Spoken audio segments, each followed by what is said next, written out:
Hi fourth graders, today's video is all about picture perfect posture. We have a couple bad habits from third grade for our violin and viola players that I'd like to get fixed, and for cellos this is all brand new, so any review can be helpful. I'm going to walk you through the different things to make sure that your posture is perfect, and these are all things that will help you play your instrument better and be able to hold your instrument better, which will allow us to do some more advanced things later this year. Let's get started. Alright, so violins, the first thing we need to work on is just how we stand. You want to make sure that your feet are shoulder width apart and that you're standing straight up and down. Some of us have a bad habit of leaning back a little bit and holding our instrument kind of more in front. We'll talk more about the in front part, but we want to make sure we're standing straight up and down, hips on top of our feet, shoulders on top of our hips, and then we're ready to hold our instrument.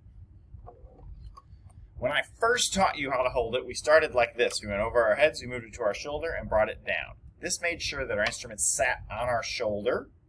Okay, that is step one, is making sure that our instrument is on our shoulder. If you've got a shoulder rest, it's called a shoulder rest, not a chest rest, right? So we want it on our shoulder, then our head turns and comes down on the chin rest. Now, here's the part that some of us mess up. If I wanted to look at my music stand, or in this case the camera, I need to turn my entire body with my feet to be able to point this direction. Some of us just turn our instrument, which puts our instrument in front of us, and we have to squeeze really hard with our chin to hold it up. So, instrument on the shoulder, chin on the chin rest, point your instrument wherever you need to look. Here's our next step. We want to make sure that our left hand is straight. Okay, we want curved fingers, straight wrist. Pancake hand is a problem because it doesn't allow us to play notes as quickly as we need to. So straight wrist. All of our bow holds are pretty good. If you're having problems with your bow hold, that's something that I'll talk to you about. Cellos, stay tuned. Here comes your video. All right, cellos, the first thing you need to make sure is that you're sitting up straight with both feet flat on the floor.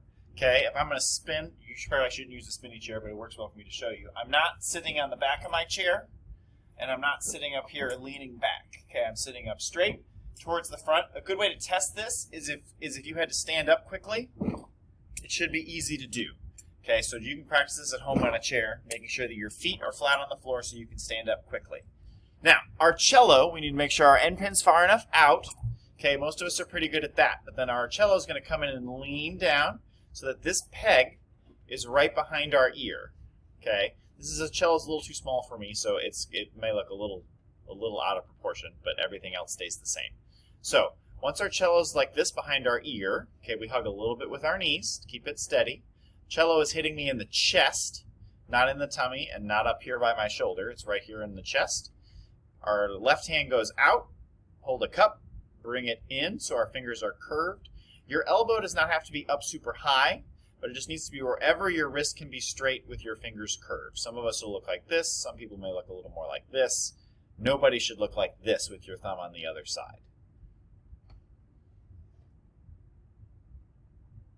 Remember, when you are practicing your picture-perfect posture, sometimes it's hard to think about what you're doing, so it might be helpful to have mom or dad or a brother or sister take a picture of you holding your instrument and then watch the video again to see if you are checking all of the boxes. To review, our feet need to be flat on the floor. That's for violins, violas, and cellos. We need to be sitting up straight or standing tall. Our instrument needs to contact us in the right spot. It's shoulder for violins, right in our chest for cellos, and our left-hand fingers need to be curved with a straight wrist for our arm to be in the right spot.